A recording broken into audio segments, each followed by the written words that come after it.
السلام علیکم ورحمۃ اللہ وبرکاتہ۔ درس قرآن.com کے پروگرام صحت مند رمضان کے ساتھ میں ڈاکٹر محمد ریاض آپ کے ساتھ مخاطب ہوں۔ الحمدللہ رب العالمین والصلاة والسلام علی رسولہ الکریم۔ اللہ رب العزت کا فضل ہے، احسان ہے کہ اس نے ہمیں نبی کریم علیہ الصلوۃ والسلام کے طریقے کے مطابق اپنی صحت کے حصول کو سیکھنے سمجھنے کی توفیق عطا فرمائی۔ رمضان المبارک جیسا کہ شروع ہے اور رمضان کی برکات سمیٹنے کے لیے اس وقت سارے مسلمان دن رات اس کوشش میں ہیں کہ رمضان کی برکات کو حاصل کریں۔ اللہ رب العزت کی سے دعا ہے کہ اللہ رب العزت رمضان المبارک کی تمام برکات ہمیں عطا فرمائے اور ہماری کمی کوتاہیوں کو معاف فرمائے۔ چونکہ بات صحت کی ہوتی ہے تو رمضان المبارک اور روزہ کی برکت سے انسان بہت حد تک اپنی صحت کو اچھا کر سکتا ہے، اپنے دفاعی نظام کو مضبوط کر سکتا ہے اگر انسان رمضان مبارک کو سنت مبارکہ کے مطابق گزارنا شروع کر دے تو اس کے ہمارے جسم کے اوپر بہت زیادہ نفع بخش اثرات ہیں۔ رمضان مبارک ایک ایسی عبادت ہے، روزہ ایک ایسی عبادت ہے جس کے ذریعے سے ہمارا دفاعی نظام بہت حد تک مضبوط ہوتا ہے، اور روزہ جہاں ہماری روحانی بیماریوں کی صفائی کرتا ہے، روزہ کے ذریعے سے تقوی حاصل ہوتا ہے، انسان گناہوں سے بچتا ہے، اسی طرح روزہ رکھنے سے انسان کے جسم کی صفائی بھی ہوتی ہے۔ اور جب ایک ہفتہ انسان روزہ رکھ لیتا ہے تو اس کے بعد جسم کے اندر ڈی ٹاکسیفیکیشن کا ایک عمل شروع ہو جاتا ہے، جس کے ذریعے سے جسم کے اندر فاسد مادے خارج ہونا شروع ہو جاتے ہیں اور اس کے ذریعے سے انسان بیماریوں سے محفوظ رہنے لگتا ہے۔ آج ہم جس عنوان پہ بات کریں گے کہ رمضان المبارک میں ہم کس طرح سے موٹاپا کو کنٹرول کر سکتے ہیں۔ یہ جو رمضان المبارک کا ایک موقع اللہ رب العزت نے ہمیں دیا ہے، پورا سال اگر کوئی شخص اپنے اوپر محنت کرے اور وہ اپنا وزن کم کرنا چاہے اور پیٹ کی چربی کم کرنا چاہے اور وہ یہ چاہے کہ اس کا وزن کم ہو جائے، تو جتنی اسے پورا سال محنت کرنی ہے اس سے شاید اس کو 3 حصے کم محنت کرنی ہے رمضان المبارک میں۔ اگر رمضان المبارک میں اگر یہ اپنا وزن کم کر سکتا ہے تو اس کے لیے ایک بہت اٹریکٹیو اور بہت چارمنگ موقع ہے کہ یہ اپنے موٹاپے کو بڑا اچھا کنٹرول کر سکتا ہے۔ موٹاپا اٹ سیلف ایک بیماری ہے، موٹاپا اٹ سیلف ایک پرابلم ہے جو کئی بیماریوں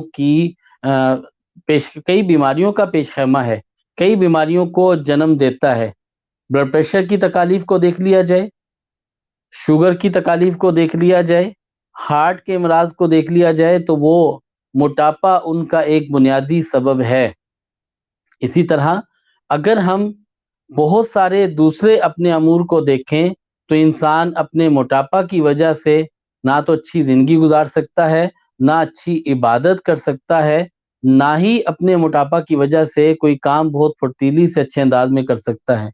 یعنی کہ اس کی سوشل لائف بھی موٹاپا کی وجہ سے متاثر ہوتی ہے، اس کی دینی لائف بھی موٹاپا کی طرف سے وجہ سے متاثر ہوتی ہے، اور اس کی اپنی ذاتی زندگی، ذاتی مصروفیات، ذاتی مشاغل بھی موٹاپا کے وجہ سے متاثر ہوتے ہیں۔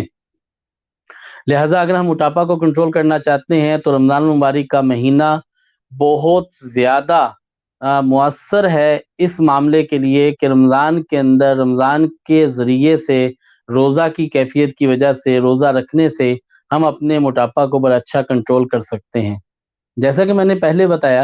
کہ جب انسان روزہ رکھتا ہے تو پہلے 1 یا 2 دن انسان کو تھوڑی سی مشکل پیش آتی ہے، دوسرے دن سے لے کر 5ویں دن تک جسم اس بات کا عادی ہونے لگتا ہے کہ وہ جسم کے اندر موجود جو فیٹس ہیں انہیں برن کرے، انہیں اپنی ضرورت میں لے کر آئے، اور 5ویں دن سے لے کر 15 دن تک جسم کے اندر موجود جو سٹوریج کولیسٹرول ہیں، چربی کے فاسد مادے ہیں جو جسم کے اندر سٹور ہوتے ہیں، ان دنوں کے اندر جسم ان سٹور شدہ چربی کے مادوں کو اپنی ضرورت کے لیے استعمال میں لے کر آتا ہے اور جسم کی ضرورت اس سے پوری کرنا لگتا ہے. چونکہ انسان صبح سے لے کے رات تک روزے کی حالت میں ہوتا ہے تو جسم اپنی انرجی پوری کرنے کے لیے جسم میں جو پہلے سے سٹور انرجی پہلے سے سٹور فیٹس موجود ہوتی ہے جسم اسے استعمال میں لانے لگتا ہے. تحقیقات یہ بات بتاتی ہیں، تحقیقات سے پتہ چلتا ہے، اسٹڈی سے پتہ چلتا ہے کہ جسم کے اندر ایک نظام موجود ہے جو فالتو چربی اور فالتو فیٹس کو اپنے جسم کے اندر سٹور کرتا رہتا ہے. اب بہت سارے مریض، بہت سارے وہ لوگ جو یہ خیال کرتے ہیں کہ ہماری غذا بھی کم ہے اور ہم ایسی غذائیں بھی نہیں کھاتے جن کی وجہ سے موٹاپا بڑھے، تو پھر آخر کیا وجہ ہے کہ ہمارا موٹاپا زیادہ ہوتا چلا جاتا ہے. وہ تمام مریض جو یہ سمجھتے ہیں کہ ان کی غذا بھی کم ہے، ورزش بھی پراپر کرتے ہیں لیکن پھر بھی موٹاپا ہوتا ہے، تو انہیں اس پہلو پہ سوچنا ہوگا کہ بہت سارے ہارمونز جو کہ انسان کے برین کے ریجن سے، انسان کے تھائرائیڈ کے ریجن سے ایسے ہارمون جو ہے وہ نکلتے ہیں، امبیلنس ہوتے ہیں، جس کی وجہ سے انسان موٹاپے کی طرف مائل ہوتا ہے. جب انسان روزہ رکھتا ہے تو روزہ رکھنے کی وجہ سے اس کے دماغ سے نکلنے والے کچھ ہارمون وہ اپنی مقدار کو جیسے ہی کچھ کم کرتے ہیں تو اس کی وجہ سے اعصابی بوجھ ختم ہوتا ہے، انسان کی سستی کاہلی ختم ہو جاتی ہے، انسان پہلے سے ایکٹیو ہو جاتا ہے اور اس طرح اس کے نتیجے میں بھی انسان اپنے موٹاپے کو کم کرنے لگتا ہے. رمضان المبارک کے موقع پر جیسا کہ عام طور پر دیکھنے میں بات یہ آتی ہے کہ رمضان المبارک میں روزہ ہم رکھتے ہیں، روزہ رکھنے کے بعد ہم عمومی طور پر جب افطار کا وقت ہوتا ہے تو ہمارے ہاں برصغیر پاک و ہند کے اندر تو یہ معمول ہے، پاکستان کے اندر یہ معمول ہے کہ تلی ہوئی ایسی غذائیں جو کہ چکنائی سے بھرپور ہوتی ہیں، جس میں پکوڑے ہیں، سموسے ہیں، اس طرح کی اشیاء ہیں، اس طرح کی اشیاء کا استعمال اگر ہم کم کریں اور ایسی غذا استعمال کریں جو زیادہ توانائی دینے والی ہو، جیسا کہ نبی کریم صلی اللہ علیہ وسلم کی سنہ مبارکہ کو ہم دیکھیں تو نبی صلی اللہ علیہ وسلم کی خوراک میں ایک بہت عمدہ پھل جو کہ کھجور ہے وہ خوراک کے اندر ایک اہم جز ہوتا تھا. تو کھجور کے اوپر اگر ہم بات کریں تو پتہ چلتا ہے کہ کھجور بہت سارے منرلز کا مجموعہ ہے، بہت سارے کیلشیمز، بہت سارے وٹامنز کھجور کے اندر موجود ہیں. کھجور جو ہے وہ جسم کی غذائی ضرورت کو بہت اچھا پورا کرتی ہے اور کھجور جو ہے جسم کے اندر معدے کو پھلاتی نہیں ہے، معدے کو بڑھاتی نہیں ہے. اگر ہم کھجور، دودھ اور ایسی غذاؤں کا استعمال کریں جن غذاؤں کے استعمال سے توانائی ہمیں زیادہ ملے، چونکہ روزہ کے اندر توانائی کی زیادہ ضرورت ہوتی ہے، پیٹ بھرنے کی ضرورت نہیں ہوتی. اگر ہم روزہ رکھیں اور روزہ رکھنے کے بعد افطار کے وقت میں ہم کھانا اس قدر زیادہ کھا لیں، افطاری اس قدر زیادہ کر لیں کہ ہمارے لیے اس کو ہضم کرنا، ڈائجسٹ کرنا ہمارے لیے اگر بہت زیادہ مشکل ہو تو اس مشکل کی وجہ سے ہم روزہ سے وہ نفع نہیں لے سکتے.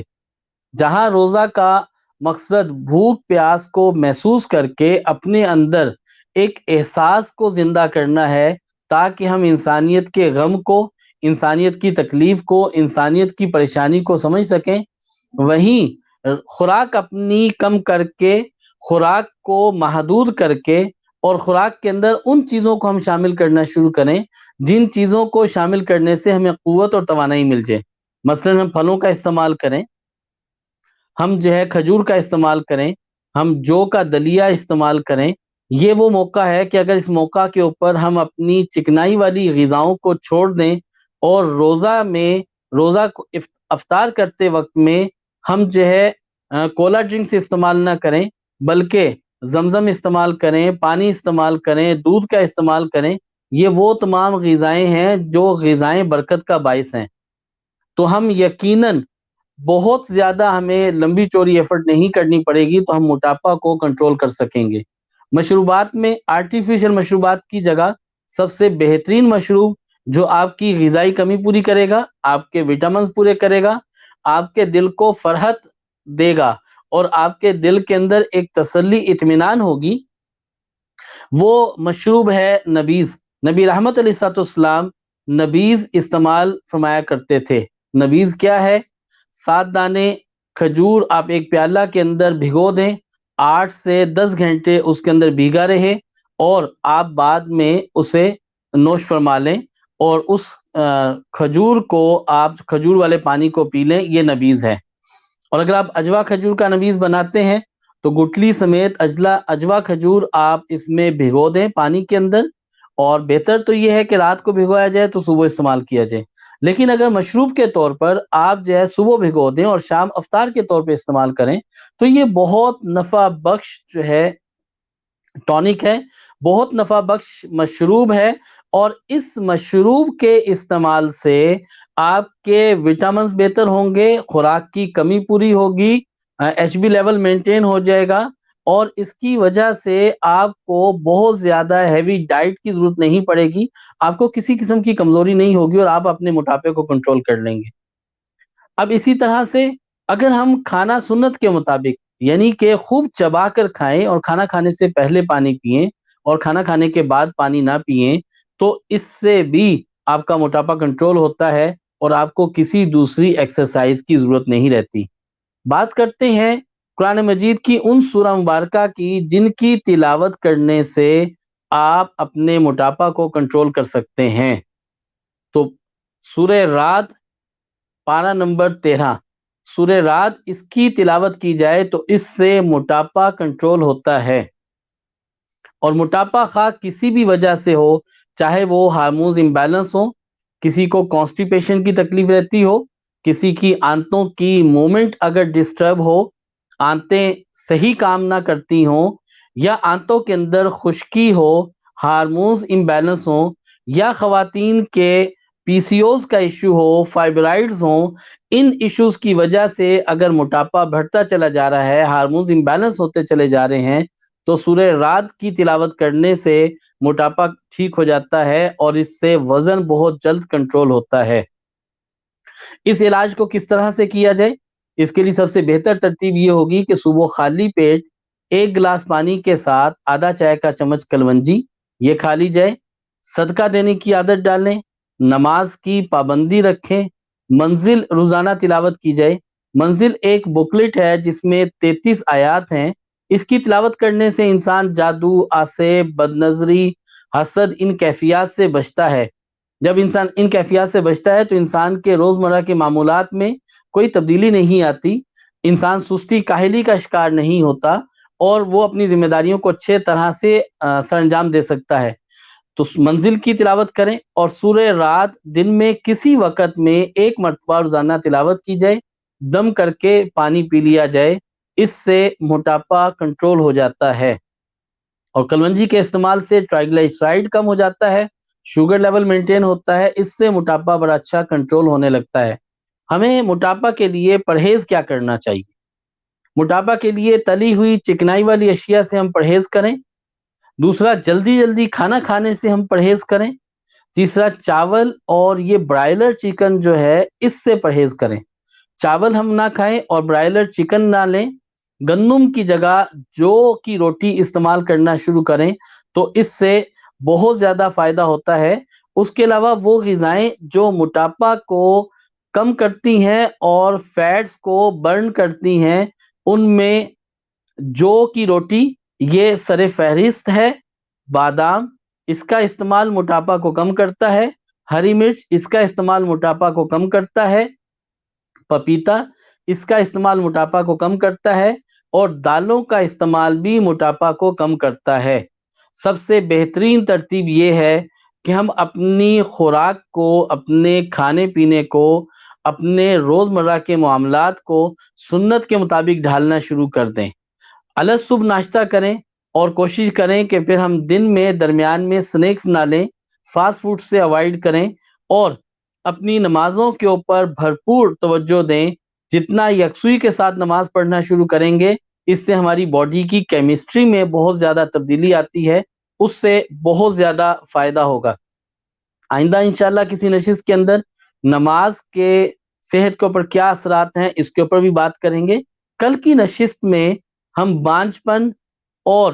اولاد کی نعمت سے محرومی کی کیا وجوہات ہیں اور ہم کس طرح سے قرآن کے ذریعے سے طب نبوی صلی اللہ علیہ وسلم کے ذریعے سے ہم بانجھپن کو کنٹرول کر سکتے ہیں اور اس مرض کا علاج کر سکتے ہیں۔ کل انشاءاللہ العزیز ہم بانجھپن کے عنوان کے اوپر قرآن کے ذریعے سے طب نبوی کے ذریعے سے بات چیت کریں گے۔ اللہ ہم سب کا حامی و ناصر ہو۔ اللہ رب العزت سے دعا ہے کہ اللہ رب العزت میری آپ تمام سننے والوں کی اور ساری مسلم امہ کی ہر طرح کی پریشانیوں اور تکالیف کو دور فرمائے اور ہمیں اپنی عبادات کے لیے اپنی رضا کی ہمیں رضا کی توفیق عطا فرمائے کہ ہم اللہ کی رضا کو حاصل کرنے والے بن جائیں۔